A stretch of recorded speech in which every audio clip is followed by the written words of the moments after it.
Il y a tout le temps une part de rêve, c'est clair. Il y a tout le temps une part d'irréalité. Je remets en cause la matérialité des choses, la pérennité des choses aussi. Par contre, ce qui reste, c'est l'esprit. C'est l'esprit des choses, je pense. J'ai imaginé en fait qu'il y avait un arbre immense qui recouvrait une ville. Donc là, demain, c'était Madurai. Je suis parti de ça pour développer un projet. Donc à la base, c'est une canopée réelle. Et puis après, ultérieurement, j'ai développé une canopée qui était une canopée plus high-tech. Voilà, en m'inspirant de la nature pour la concevoir, et puis aussi en faisant des références à un architecte allemand qui s'appelle Frei Otto.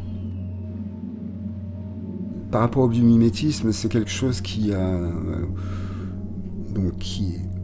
est excessivement vieux dans le sens où c'est étudier la nature pour voir comment on peut prendre des idées là-dedans pour fabriquer nous-mêmes des choses, pour pallier à des problèmes qu'on a, je sais pas, pour voler, pour aller plus loin par exemple. On regarde les oiseaux, on regarde comme ils volent.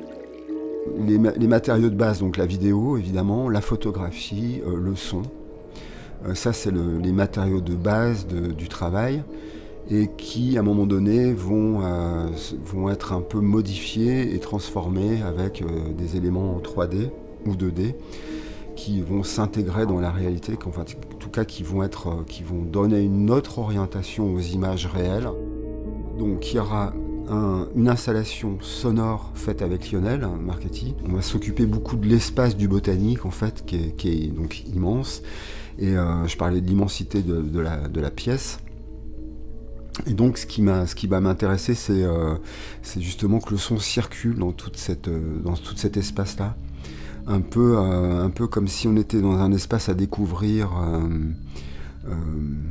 ou dans une planète qu'on vient de découvrir, et où on balancerait des sonars comme ça pour teaser un peu, pour voir où on est, pour voir pour mesurer l'espace en fait.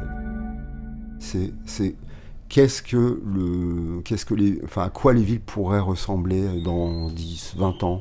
Voilà. Alors il y a une partie de rêve, une partie de j'aimerais bien que ça ressemble aussi à ça, et puis de déambulation comme ça où les gens qui verront l'installation, en fait, j'espère que ça leur donnera envie de rêver, en tout cas de se faire une opinion sur qu'est-ce qu'ils aimeraient, dans quelle ville ils aimeraient habiter, tout simplement.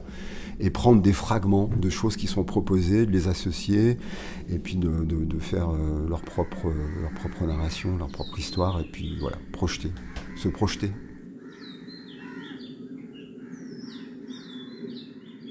J'ai nommé la seconde exposition, donc Biomimetic Stories partie 2, parce que je voulais vraiment qu'on fasse, qu'il y ait une scission en fait, qui soit faite, dans le sens où je pense que l'exposition de Rennes avait un côté peut-être un peu plus naturaliste, dans le sens où on rentrait dans l'espace et on avait directement cette montagne qui brûlait.